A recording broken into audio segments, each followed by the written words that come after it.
जहां आप किसी को अपना रिश्तेदार बना रहे हो तो वो एक दौर मित्रता का ही तो, और क्या है।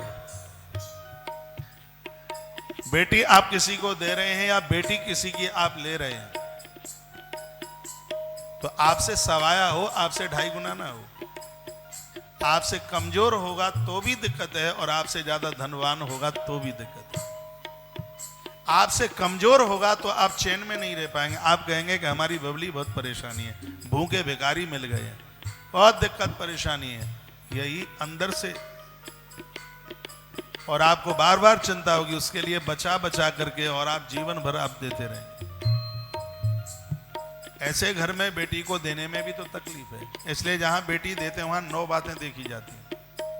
एक बहुत नजदीक ना हो, एक बहुत ज्यादा दूर ना हो, कुल खानदान बढ़िया हो,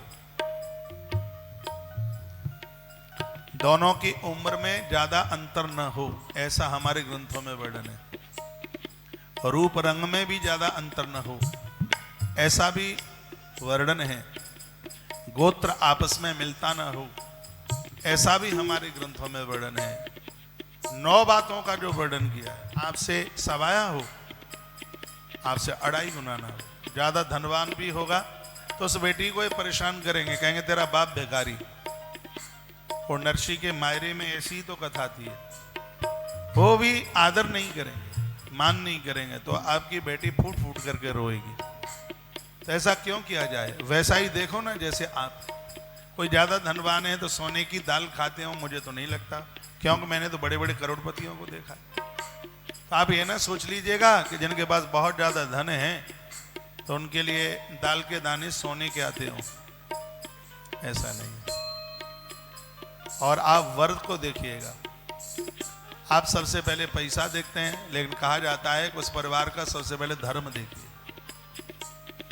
उसके बाद में अर्थ देखिए, उसके बाद में उस परिवार का संगठन देखिए, और मोक्ष का अर्थ है संसार के व्यसनों से वो वर मुक्त है कि नहीं, वो देखिए। सबसे पहले वर की धार्मिकता। आज बच्चों के पास धार्मिकता नहीं है, जूते बूट उतारते नहीं है, मंदिर में झुकते नहीं है। मम्मी पापा कभी कहते हैं कि चलो बेटा त्र्यंबकेश्वर दर्शन करा के लिया, तो मम्मी पापा चले जाते हैं दर्शन करने के लिए, लेकिन वो गाड़ी की सीट पर पाँव फैलाकर मोबाइल में ही कुटर कुटर करता रहता है, उसको श्रद्धा ही नहीं है। और जब श्रद्धा न होगी, मैं कल ही रात्रि में ये निवेदन, कल का बड़ा अद्भुत कार्यक्रम था धुलिया में, बड़ा आनंद आया। भाई हरीश यादव के द्वारा इतना अद्भुत आयोजन, जिसका नाम मैं आज भी यहाँ भी ले रहा हूँ। और वहाँ यह बात मैंने निवेदन की थी, ध्रुव जी का चरित्र चल रहा था, जिसमें नारद जी ने कहा संसार की ऐसी कोई वस्तु नहीं है जो भगवान को स्वीकार करने पर न मिल जाती हो। ऐसी कोई धरती की कोई चीज नहीं है जो परमात्मा को स्वीकार करके न मिलती हो। परमात्मा की कृपा से वो वस्तु टिकाऊ होती है। तो जब अपनी बेटी जहां आप दे रहे हैं तो ये तो देखिए कि बच्चा धार्मिक है कि नहीं, पारमार्थिक है कि नहीं। और उसके तत्पश्चात जब तक वो पापा की संपत्ति के ऊपर, पापा कमाता है तब खर्चा चलता है, उसे बेटी नहीं है, वो खुद कमाने वाला हो, किसी के ऊपर डिपेंड ना हो, ये उसके अंदर दूसरा गुण लक्षण देखा जाता। तीसरा है धर्म अर्थ काम, परिवार से मिलकर के रहता है कि नहीं। वर का परिवार के साथ मिलना बहुत ज्यादा जरूरी होता है। जो बच्चे परिवार के साथ मिलकर के रहते हैं वो बच्चे बिगड़ते नहीं, ये असर होता है।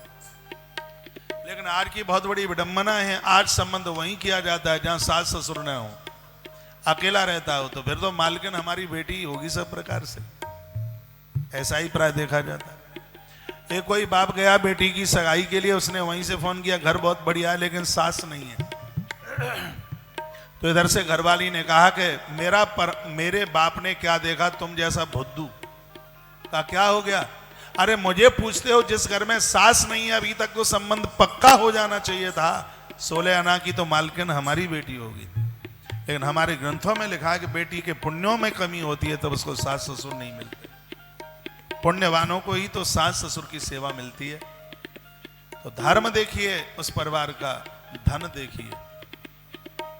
मिलीजुली फैमिली संगठन देखिए, और परिवार व्यसनों से मुक्त है कि नहीं। बेटा शराब नहीं पीता, यदि उसका बाप शराब पीता है तो भी दिक्कत है, तो भी परेशानी। ये सब चीजें देखने की जरूरत होती है। तई सोनाथ मैत्री कीजिए।